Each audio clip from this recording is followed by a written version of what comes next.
So you remember now, 2 days ago, the budget released, lots in there, the government going out of its way to say the focus, healthcare and education. I was speaking to the finance minister yesterday, uh, not disputing, but asking about some of those figures, because when you look a little deeper at the numbers and you figure that on average for the past 5 years, the investment in healthcare was somewhere in the 7% range, and this time around it's somewhere in the 4 or 5% range.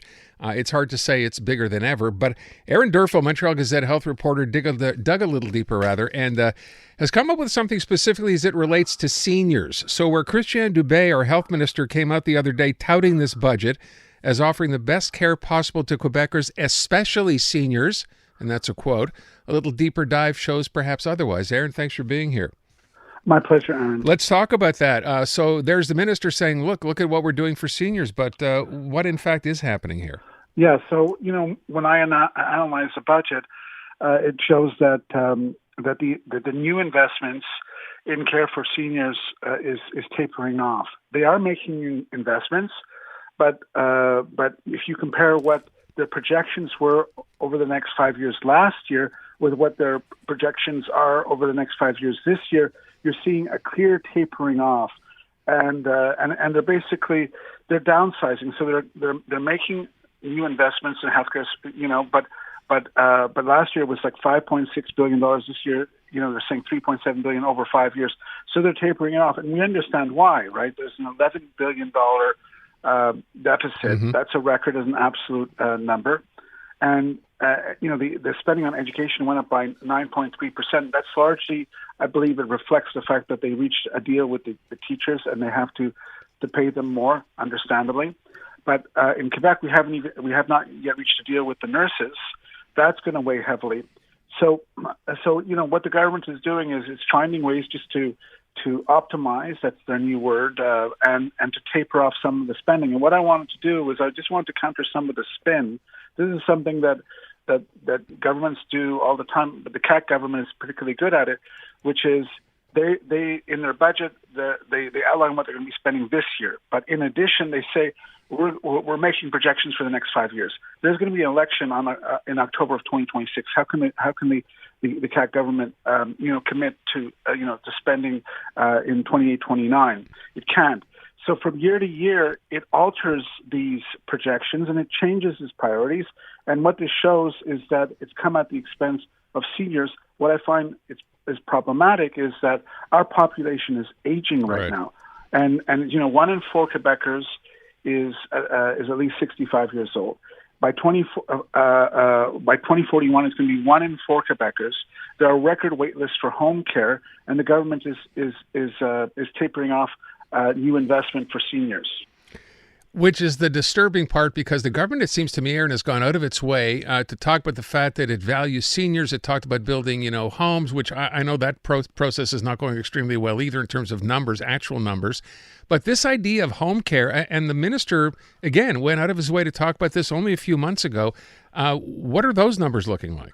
Well, this is not necessarily my particular take on it, but I included in my analysis in the Gazette today the comments of this group of retirees, healthcare worker retirees, and they're pointing out that the government had spent more than $900 million on home care last year, and that this coming year it's going to drop to $560-something million. The government is under enormous pressure. Look, the healthcare budget is $61.9 billion, the biggest line item, in the budget. It's under enormous pressure. It has to reach this deal with the nurses, and the economy is slowing down. So they're trying to find ways to cut. It's just, let's be transparent about it, and one shouldn't, I believe, try to gaslight the public into believing that there are these huge gains for seniors when in fact it's a marked slowdown, and especially when it comes to home care. And as I said, there are more than 20,000 Quebecers, at least as of December 31st. That's according to the government's dashboard, their statistics, waiting for home care, and there are record wait lists to get into long-term care. What people want to do, they want to be able to stay at home and be as mobile as possible. They don't want to end up in long-term care. So right. This approach to provide home care, which other countries are doing in Europe, it does pay dividends.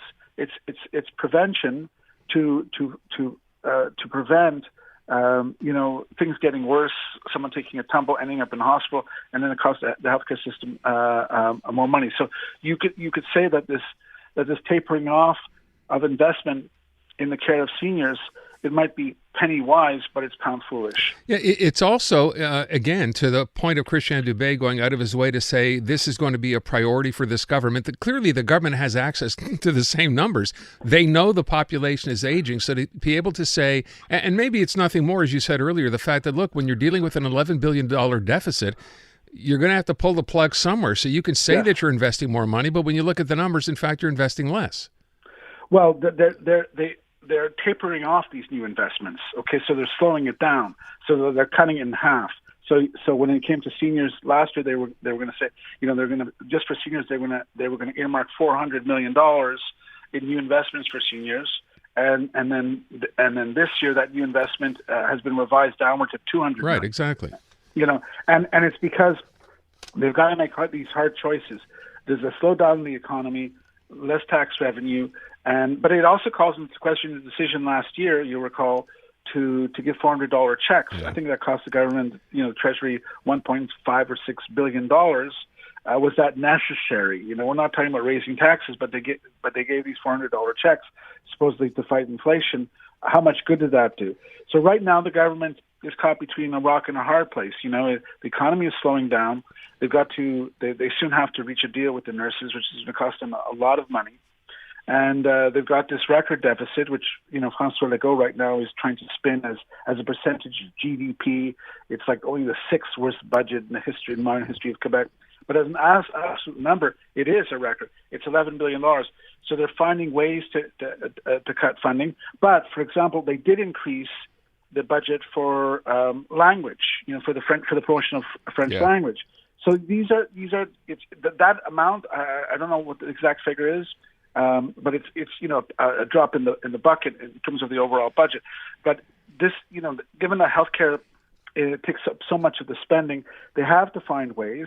They had said before tabling the budget that they were going to crack down on these private nursing agencies that bill the government exorbitant amounts, and that I think is a really, really good idea. But again, my whole point was, it's the spin. You're tapering off the spending. You're saying this is a seniors-friendly budget, when in fact that's not exactly the case, and it's troubling given the aging of the population. We're going to run out of time. The one thing I want to bring up that I asked actually the minister yesterday when I was talking to Eric Girard, this idea of optimization. And I know he mentioned hydro and he mentioned Lotto Quebec, but you wonder within the healthcare system as well, when you hear that word optimization, what that means. Does that mean you're finally going to get rid of, fax machines that have been there for 30 years, which are not effective anymore, and put new equipment in? Or does it mean you're going to force people to walk away? You have any idea what that would mean in healthcare?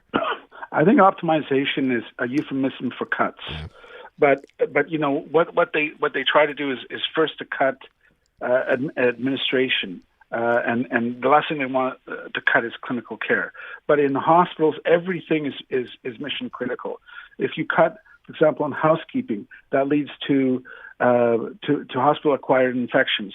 If you cut in administration, it could lead to other kinds of, potentially medical errors. Everything is absolutely mission critical. So it ends up by affecting clinical services indirectly.